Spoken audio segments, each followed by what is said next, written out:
สวัสดีครับท่านใดที่ใช้แบตเตอรี่ลิเธียมไอออนอยู่ไม่ว่าจะเป็นประเภทของโซลาร์เซลล์แบตเตอรี่ของรถไฟฟ้าหรือแบตเตอรี่ของประตูแบตเตอรี่ที่อยู่ในกล่องข้างบ้านอะไรพวกนี้นะครับ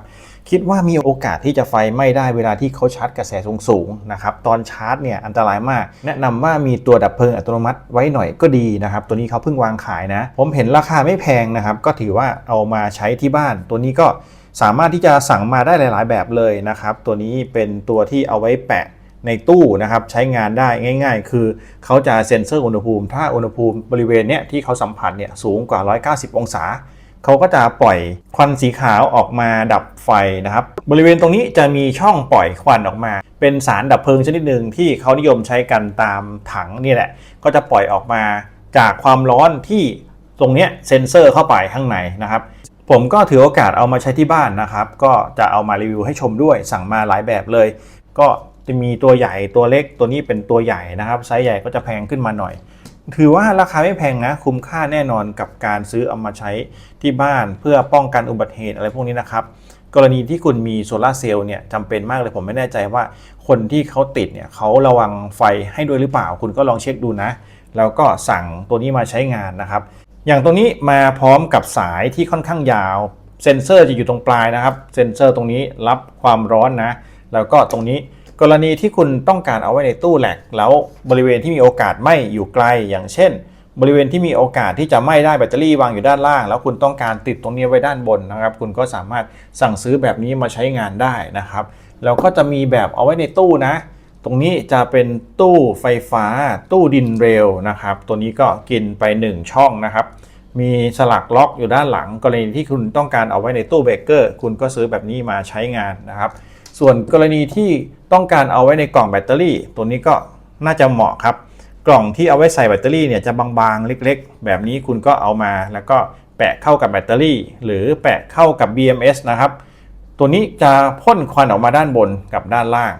อย่างเช่นถ้าเกิดว่าคุณต้องการเอาแบตเตอรี่ประกอบเซตแบบนี้ใส่กล่องนะครับก็แนะนำว่าให้แปะตัวดับเพลิงอัตโนมัติแบบนี้ไปด้วยนะครับแล้วก็เอาส่วนที่เป็นเซ็นเซอร์อุณหภูมิจิ้มเข้าไปบริเวณที่เป็นไดแอคหรืออุปกรณ์ที่เป็นตัวแปลงสัญญาณภายในตัวนี้มันจะร้อนมากนะครับเวลาที่ความร้อนขึ้นเซ็นเซอร์ขึ้นก็แนะนำว่าให้พ่นไอออกมาทันทีถ้าเกิดมันร้อนจัดๆเนี่ยมันจะไหม้อยู่แล้วนะครับก็แบบนี้นะสามารถที่จะใช้แบบนี้ก็ได้หรือจะใช้แบบกลมๆแปะแบบนี้เลยก็ได้นะครับเพื่อความปลอดภัยก็เสริมแบบนี้ไว้มั่นใจดีครับผมมาแนว IT ประจำบ้านก็จะทดสอบให้ชมแบบบ้านๆนะครับผมติดกาว2หน้าเอาไว้กับกระเบื้องแบบนี้แล้วก็จะจ่อไฟให้อุณหภูมิสูงนะเซ็นเซอร์กันแบบนี้เลยนะครับมาดูกันว่าถ้าไม่อยู่ในตู้ควันจะเป็นยังไงนะครับโอเคมาแล้วครับควันเยอะมากควันพุ่งออกมาเต็มเลยนะครับถ้าเกิดเอาไว้ในตู้เนี่ยควันเยอะขนาดนี้รับรองแน่นตู้แน่นอนสังเกตดูความทึบของควันนะครับแค่ตัวเล็กๆควันออกมาเยอะมากตอนนี้เหมือนควันจะถูกลมพัดออกไปแต่จริงๆไม่นะครับเดี๋ยวรอดูสักพักเดี๋ยวจะมีควันอยู่บริเวณภายนอกบ้านผมเต็มเลยเนี่ยนะครับสังเกตดูควันหนาทึบแบบนี้ทำให้ดับไฟได้แน่นอนถ้าเกิดว่าเราเอาไว้ในตู้หรือเอาไว้ในห้องปิดเนี่ยรับรองควันหนาแน่นแบบนี้ไฟก็จะดับลงเนื่องจากว่าออกซิเจนถูกดูดออกไปนะครับพอไม่มีออกซิเจนแล้วไฟที่ลุกอยู่ก็จะพยายามดับลงนี่เป็นหลักการของสารเคมีดับเพลิงกรณีที่เราใช้ถังก็เช่นเดียวกันครับถ้าใช้ถังแล้วฉีดไฟพอออกซิเจนหายเขาก็จะดับแบบนี้นะครับมาสำรวจหลังจากที่เราให้สารเคมีออกมาแล้วนะครับสิ่งที่เกิดขึ้นก็คือตัวนี้ยังมีความร้อนอยู่นะความร้อนที่เกิดขึ้นจากการเผาสารเคมีเพื่อให้เกิดเป็นควันเนี่ยก็จะมีความร้อนร้อนมากๆเลยนะครับผมก็จับไม่ได้เลยนะตอนนี้ต้องปล่อยเขาเย็นนะในการติดใช้งานก็ต้องติดห่างจากอุปกรณ์ที่มันมีโอกาสละลายนะครับการใช้งานทั่วไปก็จะเป็นแบบนี้เขาสามารถใช้กับหลายๆที่ได้เลยโดยหลักการก็คือสามารถที่จะใช้งานได้ง่ายขนาดเล็กวางที่ไหนก็ได้แล้วก็สามารถใช้งานแบบง่ายๆเลยสามารถที่จะเพิ่มความปลอดภัยของระบบโซลาร์เซลล์อุปกรณ์ในบ้านได้โดยไม่มีสารพิษนะครับหลักการของตัวนี้ก็คือเมื่อไหร่ที่เขาตรวจสอบเจอว่าความร้อนเกิดขึ้นในระบบบริเวณที่เป็นเซ็นเซอร์นะครับเขาก็จะลุกไหม้แล้วก็ปล่อยควันออกมาเพื่อที่จะลดออกซิเจนในอากาศนะครับโดยหลักการก็ประมาณนี้ครับพอออกซิเจนลดลงไฟก็จะดับลงนั่นเองนะครับสามารถเอาไปประยุกต์ใช้กับหลายๆส่วนได้ตู้เซิร์ฟเวอร์ตู้แลกตู้เน็ตเวิร์กตู้แบตเตอรี่รถยนต์หรือไม่ก็รถมอเตอร์ไซค์นะครับ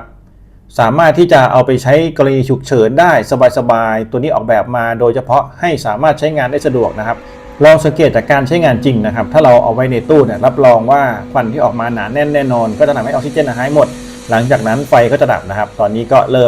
มปล่อยควันแล้วครับไฟที่ลุกไหม้บริเวณเบรกเกอร์หรือตู้ไฟฟ้าก็สามารถประยุกต์ใช้ได้เช่นเดียวกันนะครับถ้าเกิดว่าเอาไว้ในตู้แล้วควันปล่อยออกมาหนาแน่นมากๆไฟก็จะดับแน่นอนก็เป็นไอเดียดีนะสามารถเอาไปเพิ่มความปลอดภัยในบ้านของคุณได้นะครับกรณีที่คุณมีรถจักรยานยนต์ไฟฟ้าหรือแบตเตอรี่โซลาร์เซลล์หรือแบตเตอรี่อื่นๆนะครับก็สามารถเอาไปไว้แบบนี้แล้วก็เอาไว้ในตู้หรือสร้างพื้นที่แคบให้นิดนึงล้อมด้วยปูนนะครับอย่างเช่นถ้าเป็นรถจักรยานยนต์ไฟฟ้าก็เอาไว้ในห้องปูนเล็กๆแล้วก็มีตัวนี้เอาไว้ด้วยนะครับก็จะช่วยป้องกันได้นะครับใครที่มีรถมอเตอร์ไซค์ไฟฟ้าหรือระบบโซลาร์เซลล์ที่สามารถแยกออกจากตัวบ้านได้แนะนำให้สร้างพื้นที่แคบแบบนี้ล้อมรอบด้วยปูนนะครับหลังจากนั้นก็ใส่อุปกรณ์ดับเพลิงอัตโนมัติเอาไว้เยอะๆเวลามีเพลิงไหม้หรือมีความร้อนเขาก็จะดับไฟทันทีเป็นการลดความเสียหายที่เกิดขึ้นกับตัวบ้านหลักนะครับ